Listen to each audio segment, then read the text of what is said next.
Hello, my name is Marielle. Welcome back to another one of my movie reviews. The Oscars has a lot of interesting films this year. A lot of unique ones which I really like. When I saw Nightmare Alley in theaters, it was not what I was expecting. During our trip to the circus, let's discuss this film. Nightmare Alley appeared in theaters in 2021. A mysterious man wanders into the circus.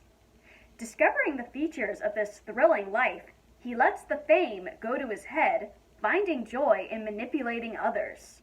Over the last year, I have become a big fan over Guillermo del Toro's work. As soon as I heard about Nightmare Alley, I was excited to see what this story entailed. Well acted, with beautiful edits and cinematography, the second act of the film could have had a stronger story. Bradley Cooper's impeccable charm is a notable highlight in Nightmare Alley. His character is the best example that you can't trust everyone you meet. Cooper did an outstanding job with his character, most notably in the climax. Off topic, but why was Cooper nominated for his 10-minute role in Licorice Pizza when he could have been nominated for a Golden Globe and an Oscar for this film?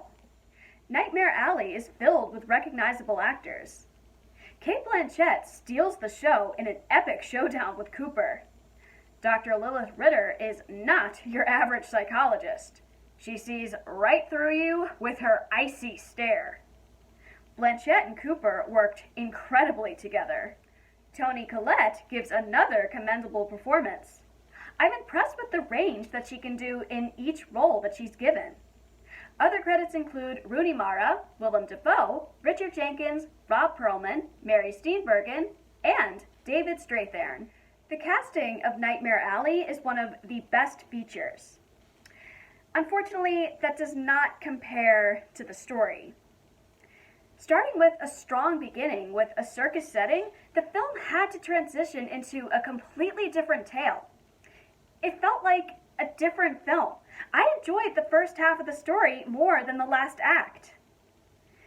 The story felt like it should have concluded after the first act.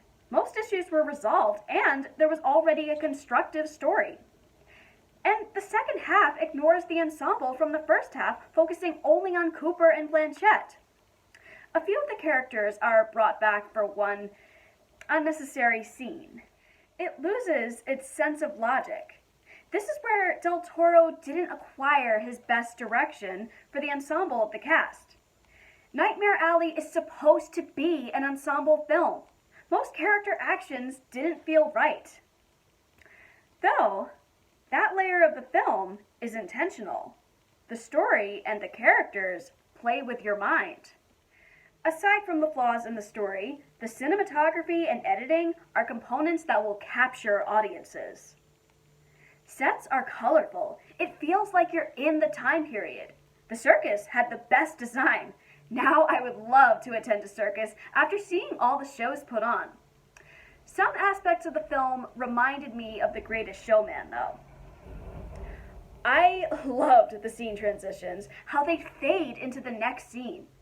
Nightmare Alley is masterfully edited to resemble a film noir. The cameras followed characters closely, but most importantly, it viewed every reaction. As the message entails, you can't trust everyone. Guillermo del Toro has a gifted imagination. Nightmare Alley is a contrast from the genre of films he normally brings to the screen. His direction to the cast was dictated well. However, story elements, preferably the second act, could have been better. I was hoping that the story would take place in the circus the entire time. The circus setting already had several creative liberties. I felt the excitement from the circus sequence. The second act was slow and it felt out of place. Nightmare Alley is still an incredibly well-directed film that you should watch. It kept my interest the entire time. Fans of Guillermo del Toro, you do not want to miss this film. Thanks for catching my review of Nightmare Alley. Did you have a different opinion about this film? Let me know what you thought about it in the comment section below. For next time, Gilbert Grape has invited us for dinner. Let's see how that goes.